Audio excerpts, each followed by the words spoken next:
taking you into custody. I think I can smooth talk my way past them. Don't expect any manners out of me. You made quite a first impression. Our basic goal going in was to figure out how we wanted to use dialogue to tell the story, keep it very tense, and yet at the same time have the, immense production value, great looking characters, and awesome VO. And so all of those top level goals are what we sort of put in the mixing bowl and moved around, and the dialogue stance system is what came out of it. There's some things I'd like to find out before you stop breathing. Charming. Dialogue stance system, or DSS, is a very fancy way of saying you have choices and that the choices are going to dictate the way the game goes for you.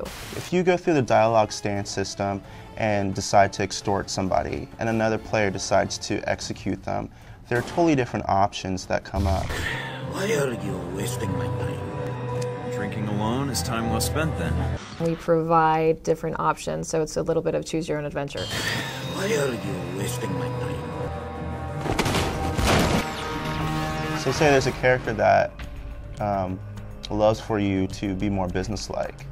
If you come into that conversation and you are being suave, coy, or annoying, you're going to get a lot of different options from them. They're probably not going to give you the information that you wanted, but you may get other things. So what's the code? Tell them the Adirondacks are beautiful this time of year. The player actually has the option to be the dick or be the hero, be completely in the gray. He can be a chauvinist, he can be a misogynist, he can be a ladies' man. I think my gun is working just fine. Not according to the tests we ran while you were under. You're going to hit the same maps, you're going to hit the same levels, but the way characters respond to you and how badly you're going to get hurt and how easy it's going to be for you to get access to certain areas so you can progress through the game is entirely dependent on the way you treat different people. We work together, we both get what we want. In a film, people play off of each other in a realistic and very timing-sensitive type realistic conversation. So essentially, you only have a certain amount of time to respond, but it gives a much more cinematic feel. You're not waiting for somebody to respond. If your objective is to reach the train, then we can help each other out. After that, I can't make any promises. Nor can I. Alpha Protocol has quite a large amount of dialogue. Not as much as some of our games like Planescape Torment or even Neverwinter Nights 2, but there are a ton of characters that you talk to. What makes you think you're ready?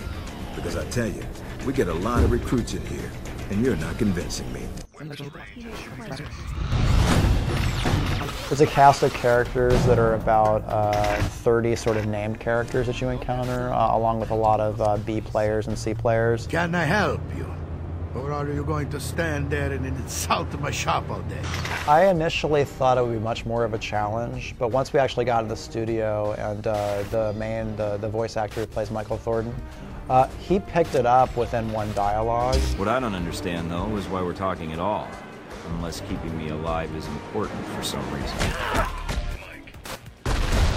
It's all about testing the environment and seeing if the environment bites back. So Alpha Protocol should provide the same sort of experience for the player where it just might bite back.